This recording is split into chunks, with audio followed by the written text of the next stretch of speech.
सिवरेजीचे उदक उक्ताडार जंय घरां आसा थंय सोडिल्ल्यान तिडकल्ले सांकवाळ बोंडेभाट वाठारांतले थळावे बीडीओ कार्यालयांत पावले। बीडीओ नाशिल्ल्यान तांची तक्रार तांच्यांनी मुरगांव डेप्युटी कलेक्टर परेश फळदेसाय हांच्या कानार घाली। तशेंच हे सिवरेजीचे उदक झरीच्या उदकांत सोडिल्ल्यान झरीचें उदक पिड्ड्यार जालां म्हण कुट्टाळे भलायकी केंद्राचो तशेंच गोंय प्रदूषण नियंत्रण मंडळाचो रिपोर्ट तांचे कडेन आसा म्हण थळाव्यांनी डेप्युटी कलेक्टराक कळयलें। आरडीएक्स गोवा खातीर मुरगांवच्यान प्रसाद नायक।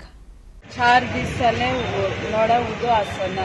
आमकां थोड्यांकूय नळ आहा, अर्दी लोकांक नळ ना आनी आमकां तें सुद्दां यूज करपा पडटा आनी तें पिनाक म्हण लास्ट पासून आतां आमी पिले आनी इतली मूस घाण सगळी इतली जाता आनी सारकी आमकडे रावपा पासून इतली त्रास आमकां आमच्या वाड्यान।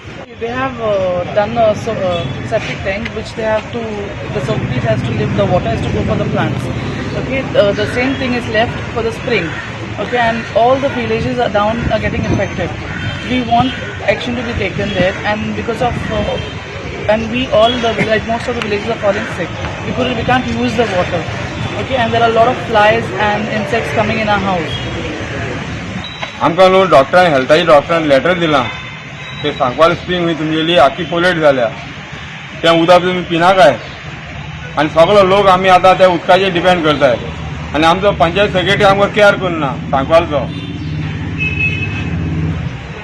उदक कुसलें येता आनी कितें उदक झरी उदीक तें आखें सारकें आमचे मातयेचें उदक घाणाचें आनी तें सगळें वयल्यान तें लॅब सोडलां आकार हायट्सान आनी तें आमकां सगळें आमची झर पिड्यार उडयल्या कंप्लीट आनी सिवरेज आख्खें सगळें टॉयलेटाची घाण सोडला आनी तितल्यान पंचायत सेक्रेटरी आमचे कलेक्टर डेप्युटी कलेक्टरान रिस्पेक्ट दिवना तेणी लेटर काडला आनी कोणशार मारला आपूण आतां दिसार इंटरव्यू हे घेतलो मिटींग घेतलो देखून आमकां राग येयला देखून आमी सगळे लोक पंचायत डेप्युटी कलेक्टर कडेन येयले।